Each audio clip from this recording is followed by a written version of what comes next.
Hello दोस्तों, स्वागत है आप सभी का अपने YouTube चैनल मेडिक्योर में। दोस्तों, आज हम बात करेंगे कानों में होने वाली गंभीर बीमारी टिनिटस के बारे में। टिनिटस क्या होता है, क्यों होता है, इसके लक्षण और डायग्नोसिस क्या है, फिर इसके ट्रीटमेंट के बारे में भी बात करेंगे। दोस्तों, अगर आप भी टिनिटस बीमारी से ग्रसित हैं तो इस वीडियो में एंड तक जरूर बने रहें। यहाँ पर हम आपको बहुत ही यूजफुल जानकारी देंगे और इसके कुछ एलोपैथिक और होम्योपैथिक मेडिसिन के बारे में भी बताएंगे। कई बार हमारे आसपास किसी भी तरह की आवाज़ नहीं होने के बावजूद भी हमारे कानों से सीटी या फिर बिनबिनाहट जैसी आवाज़ें सुनाई देती है। यह आवाज़ें हमारी कानों से ही आती है और थोड़ी देर बाद बंद हो जाती है। टिनिटस से पीड़ित व्यक्ति के साथ भी ऐसा ही होता है। उसको भी ऐसा प्रतीत होता है कि बाहर से अब बार बार सीटी बज रही है या आवाज़ें आ रही है, लेकिन यह बीमारी उसके कानों के अंदर ही होती है। अगर बार बार ऐसी आवाज़ें सुनाई दे रही है तो यह खतरनाक हो सकता है, क्योंकि यह कानों की बीमारी टिनिटस का एक लक्षण है। अगर टिनिटस बीमारी का इलाज सही समय पर नहीं कराया गया तो फिर मरीज को सोने में परेशानी, निराशा या फिर डिप्रेशन भी हो सकती है। आइए दोस्तों, अब हम बात करते हैं टिनिटस बीमारी किन किन वजह से हो सकती है। टिनिटस होने के पीछे का कारण कान में बहरापन, संक्रमण या फिर कान में ब्लॉकेज हो सकता है, जो तरल पदार्थ, गंदगी, मैल या कान में किसी भी तरह के बाहरी वेस्ट मटेरियल के जमा होने से होता है। इसके अलावा हमारे ब्लड वेसल संबंधी कोई डिसऑर्डर हो जाए, कानों की कोई पुरानी बीमारी हो या फिर कान की हड्डी में बदलाव जैसी स्थिति भी टिनिटस का कारण बन सकती है। सिर या गर्दन की चोटें, कैंसर, एंटी डिप्रेशन और एंटी इन्फ्लामेटरी ड्रग्स लेने के कारण भी टिनिटस बीमारी हो सकती है। आइए दोस्तों, अब हम टिनिटस बीमारी के लक्षणों के बारे में चर्चा करते हैं। टिनिटस के शुरुआती लक्षणों में कानों में सीटी बजने या भिनभिनाहट जैसी आवाजें सुनाई देती है। इसके अलावा आप बादल जैसे गर्जना, फुफकार या भनभनाहट जैसी आवाजें लंबे समय तक सुन सकते हैं। इसके साथ ही कान में दर्द भी महसूस होता है। कुछ मामले में ये आवाजें बहुत तेज होती है, जिसकी वजह से काम में ध्यान लगाने या बाहरी आवाज़ों को सुनने में काफ़ी मुश्किल आ सकती है। आइए दोस्तों, अब हम टिनिटस बीमारी के डायग्नोसिस के बारे में चर्चा करते हैं। मरीज के स्थिति के आधार पर डॉक्टर टिनिटस बीमारी के इलाज का तरीका तय कर सकते हैं। आमतौर पर डॉक्टर सबसे पहले यह जांच करते हैं कि मरीज की सुनने की क्षमता कितनी है। इस प्रक्रिया को ऑडियोमेट्री कहते हैं। इसके बाद डॉक्टर टाइम्पेनोमीटर का प्रयोग करके आपके कान के प्रदों की जाँच करते हैं। यह जाँच कान से संबंधित डिसऑर्डर को पता लगाने और फिर आवश्यक दवा देने के सुझाव में भी मदद करती है। आइए दोस्तों, टिनिटस बीमारी को रोकने के लिए क्या क्या कदम उठाए जा सकते हैं, इस पर भी हम संक्षिप्त चर्चा कर लेते हैं। सर्वप्रथम, टिनिटस बीमारी को रोकने के लिए हमें अपनी सुनने की क्षमता को सुरक्षित करने की कोशिश करनी चाहिए।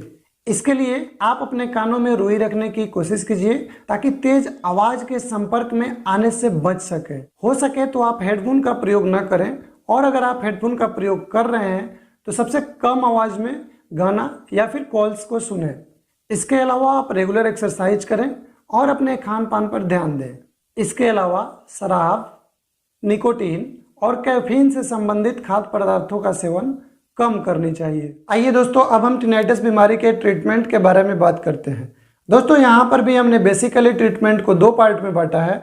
सर्वप्रथम हम इसके एलोपैथिक दवाओं के बारे में चर्चा करेंगे, फिर इसके बाद हम इसके होम्योपैथिक उपचार के बारे में भी बात करेंगे। आइए दोस्तों, अब हम टिनिटस बीमारी के एलोपैथिक मेडिसिन के बारे में चर्चा कर लेते हैं। दोस्तों, अगर आप टिनिटस से पीड़ित हैं, आपके कानों में किसी भी तरह की घंटी बजती है या सीटी बजने की आवाज़ आती है और आप ENT डॉक्टर के पास जाते हैं तो वो आपको केरोविराइन नामक कैप्सूल्स प्रिस्क्राइब कर सकते हैं। ये मार्केट में 20 मिलीग्राम के स्ट्रेंथ में अवेलेबल होती है। आप इसको मैक्सिमम 2 टाइम्स इस्तेमाल कर सकते हैं, यानी एक दिन में आप 40 मिलीग्राम की मात्रा इसका ले सकते हैं। केरोविराइन मुख्य रूप से हमारे मस्तिष्क में बनने वाले ग्लूकोमेट केमिकल्स को रोक देती है, उसको ब्लॉक कर देती है। ग्लूकोमेट केमिकल्स हमारे ईयर में जो नॉइस या फिर बेल रिंग की आवाज़ आती है उसके लिए वो रिस्पॉन्सिबल होता है, और केरोविराइन कैप्सूल्स उसी को ब्लॉक कर देती है, स्टॉप कर देती है। तो इस प्रकार से केरोविराइन का उपयोग करके हम टिनिटस से छुटकारा पा सकते हैं। इसके कुछ साइड इफ़ेक्ट्स भी होते हैं, जैसे पेट में दर्द, मुंह का सूखना इत्यादि। आप कभी भी केरोविराइन नामक कैप्सूल का प्रयोग अपने फिजिशियन के सलाह पर ही करें। आइए दोस्तों, अब हम टिनिटस बीमारी के कुछ बेस्ट होम्योपैथिक मेडिसिन के बारे में चर्चा कर लेते हैं। दोस्तों, आज का हमारा पहला होम्योपैथिक मेडिसिन साइलेसिया 30 पोटेंसी में है। हमारे कानों में किसी भी प्रकार की घंटी बजने की आवाज़ या भिनभिनाहट या फिर सीटी की आवाज़ आ रही है तो उसमें साइलेसिया काफ़ी इफेक्टिव मेडिसिन मानी जाती है। साइलेसिया 30 पोटेंसी का इस्तेमाल हमें 3 बूंद दिन में 3 बार इस्तेमाल करनी चाहिए। इसका उपयोग हमें निरंतर 2 से 3 महीना करनी चाहिए।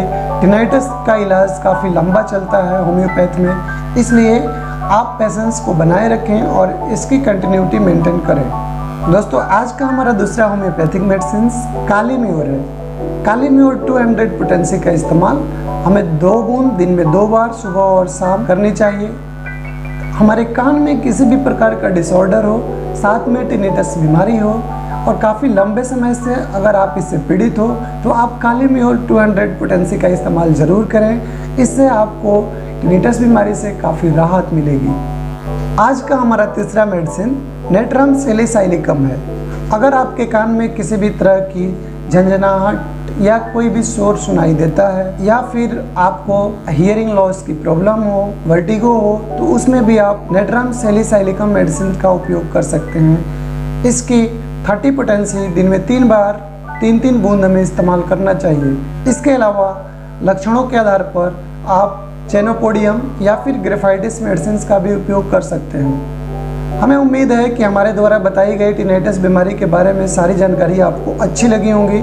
अगर हमारे द्वारा बताई गई जानकारी आपको अच्छी लगी हो तो आप हमारे चैनल को सब्सक्राइब कर सकते हैं।